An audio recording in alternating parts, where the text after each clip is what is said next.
Good morning বন্ধুরা, Shreyas daily ডোজে আরেক পর্বে আপনাদের অনেক অনেক স্বাগত। আশা করি সকলে ভালো আছেন ও সুস্থ আছেন। নিচে চলে এলাম, ঘরটা একটু গুছিয়ে নিলাম, বিছানা একটু ঠিক করে নিলাম।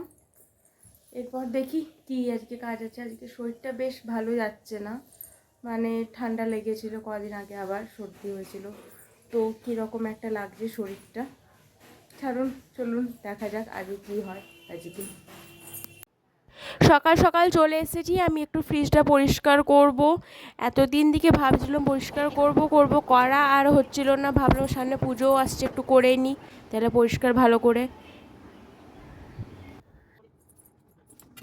জলে বাসন দেওয়া জেল আর একটু ভিনিগার দুটো মিক্স করে পরে ফ্রিজটা পরিষ্কার করছি, তাতে যেগুলো ফ্রিজে আছে সেগুলো ভালো করে চলে যাবে। জিকে ফ্রিজটাকে একটু নিউ লুক দেবো। সবাই তো পুজোতে নতুন প্যান্জামা পরে, তো আমাদের ফ্রিজটাকেও আমি একটু পরাবো। সেই ফ্লিপকার্ট থেকে একটা পার্সেল এসেছিলো, আপনাদেরকে বলেছিলাম, পরে বলছি। আজকে সেটা খুলছি, ফ্রিজের কভার। ফ্রিজকেও আজকে আমরা একটা নতুন বস্ত্র পরাচ্ছি। কালারটা খুব ভালো লেগেছিলো, এটা অর্ডার করেছিলাম, আমাদের ফ্রিজটাতে বেশ ভালো লাগবে। চলুন তাহলে একটু, এটা ফ্রিজের ওপরেরটা, আর দুটো হাত পেয়েছিলাম, আর ফ্রিজের ট্রেগুলো রাখার জায়গাটা। কালারটা খুব ভালো। চলুন চলে এলাম, এবারে ফ্রিজটাকে একটু সাজিয়ে নিই। বাইরের থেকে প্রচুর মেঘ করে এসেছে, একটু পরে ছাদে যাব। এই মোটামুটি সাজাতে আমি পেরেছি। দেখুন কি সুন্দর লাগছে না ট্রেগুলো, আর লাইটটা যখন পড়ছে আরও ভালো লাগছে দেখতে। দাঁড়ান, এবার ওপরেরটা দেখায়। দেখুন ওপরেরটা পকেটগুলো আছে, এদিকে তিনটি ওদিকে তিনটি। ওদিকেরটা তেমনি ব্যবহার হবে না, ওদিকেরটা একটু ছোটো, প্লাগগুলো যেতে অসুবিধা হবে। অনলাইনে বেশ ভালো জিনিসটাই পেয়েছি, ভাবিনি এত সুন্দর পাবো। ইচ্ছে আছে ফ্রিজের ওপর দিকে একটা ফুলের গাছের মতন লাগাবো। ফুলের টবগুলো হয় না, সেগুলো দেখছি বাইরে একটু দাম বলছে, অনলাইন থেকেই অর্ডারটা করব। চলুন, কাজ হয়ে গেছে, খিদে পেয়ে গেছে, খেতে বসে গেছি। ভাত, ডাল, পার্সে মাছ, মোচার তরকারি, আলু ভাজা। খেয়ে নিই তাহলে। খেয়ে দিয়ে রান্নাঘর পরিষ্কার করতে চলে এলাম। গ্যাস টেবিলের এগুলো, যেগুলো একটু ভিজিয়ে নেব, তাহলে একটু ভালো করে চলে যাবে ময়লাগুলো, তেলগুলো যা থাকে।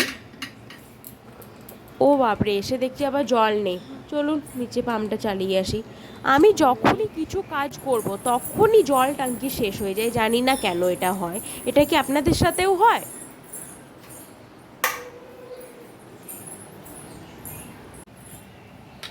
জল চলে এলো। আমাদের না প্রচুর ফাস্ট হয়, মানে আমাদের 6-7 মিনিটে পুরো ট্যাঙ্কিটা পুরো ভরে যায়। মানে আর যদি এর থেকে বেশি যদি চালিয়ে ফেলি না, দেখেছি জল একদম পুরো পড়ে যায়। তো তো 6-7 মিনিট তো মাঝে মাঝে ভুলে যাওয়া হয়, তো মাঝে মাঝে জলটা একটু ওয়েস্ট হয়ে যায়। এগুলোতে এত তেল জমে থাকে না, সেগুলো ভালো করে জল দিয়ে তো ধোয়া যায় না। এই কারণে আমি একটি জেলের মতন বানিয়েছি, তো এটা শেষ হয়ে গেছে, ওটা বানাতে হবে, তার জন্য এমনি জল মিশিয়ে কাজ ওটা চালিয়ে দিচ্ছি আজকে। যদি আপনারা একটু এটা জানতে চান তাহলে বলবেন, আমি বলবো। সব সময় একদম সুন্দর রান্নাঘর থাকবে আপনাদেরও। আগে না আমরা জল দিয়ে এমনি মুছতাম, কিন্তু দেখতাম না গ্লেজটা থাকতো না। যখন থেকে এটা ব্যবহার করেছি না, খুব সুন্দর গ্লেজটা থাকে। দেখছি এবার ছাদে মেঘটা আরও করে আসছে, প্যান্জামাগুলো আনতে হবে তাড়াতাড়ি। এগুলো করে নিয়ে পাম্পটা বন্ধ করে প্যান্জামাগুলো নিয়ে আসি, নাহলে পাম্পটা আবার ভুলে যাবো বন্ধ করতে। এই দেখুন মেঘটা, এতক্ষণ থেকে মেঘ গড়েছিল, এবার তো বৃষ্টি নামবে। একদম কালো হয়ে আছে মেঘটা আজকে। আমি ছাদের কাপড়গুলো তুলতে এসেছিলাম, দেখছি বাপি বলছে আমি তুলে রেখে দিয়েছি। চলুন এবারে নিচে একটু ঘুমোই, ঘুম পেয়েছে। সন্ধ্যা দিয়ে নেমে গেছি, কিছু একটা বানাচ্ছি। কি বানাচ্ছি বলুন তো? আরে আরে, কোনো খাবার না, হ্যাঁ আজকে একটু গোলাপ জল বানানোর ট্রাই করছি ইন্টারনেটে দেখে, জানি না হবে না হবে না।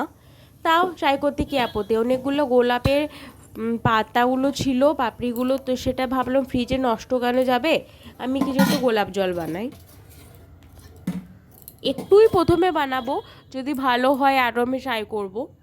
তার জন্য বেশি পাপড়ি নিয়ে নিই। পাপড়িগুলো ভালো করে ধুয়ে একটা বড় জায়গাতে একটু বেশি করে জল দিয়ে আর একটা ছোট বাটির উপরে আর একটা বাটি নামিয়ে দিচ্ছি। আর ভালো করে একটু ঢাকাটা একটু লক করবেন, যেমন ভাপটা বাইরের দিকে না বেরিয়ে যায়। আমার তো প্রচুর বাইরের দিকে ভাপ বেরিয়ে গেছিলো, এই কারণে আমার গোলাপ জলটা বেশি হয়নি। দেখি বলেছে 20 মিনিট টাইম লাগবে, দেখা যাক কি হয়। 20 মিনিট পর আমি টাইমার সেট করে রেখে দিয়েছি, 20 মিনিট পর আমি বুঝতে পারবো, আপনাদেরকে দেখাবো। একটু ভয় করছে, এসব তো কোনো দিন করিনি, অনলাইনে দেখে এবারে ভিডিওতে। দেখা যাক, আপনারাও দেখুন, আপনারাও তাহলে ট্রাই করতে পারবেন, ভালো তো। গোলাপ জল রেডি। সরি আপনাদেরকে লাস্টেরটা দেখাতে পারলাম না, কারণ প্রচুর গরম ছিল, ফোনটা রাখার একটু প্রবলেম ছিল, এই কারণে আপনাদেরকে তৈরি হওয়ার পর দেখালাম। বেশ ভালোই হয়েছে, কাজ চলে যাবে, একটু হয়েছে কিন্তু ভালো হয়েছে। আর যেটা গোলাপের পাপড়ি যেগুলো ফুটিয়েছিলাম, সেগুলো একটা দেখেছি ভিডিও, যে ভালো hair mask, face mask, food মানে বডি পলিশিং সেগুলো হয়, দেখবো ট্রাই করে। তো এটা স্টোর করে ফ্রিজে রেখে দেবো ঠান্ডা হওয়ার পর। এবার চিকেন চপ খেতে বসে গেছি। তাহলে আজকের মতন আপনাদের কাছে অনুমতি নিয়ে বিদায় জানাই। দেখা হচ্ছে আর একটা ভিডিওতে। ভালো থাকবেন, সুস্থ থাকবেন, আর আমার পাশে থাকবেন। আর আমার ভিডিও ভালো লাগলে লাইক, কমেন্ট, সাবস্ক্রাইব। তাহলে গুড নাইট।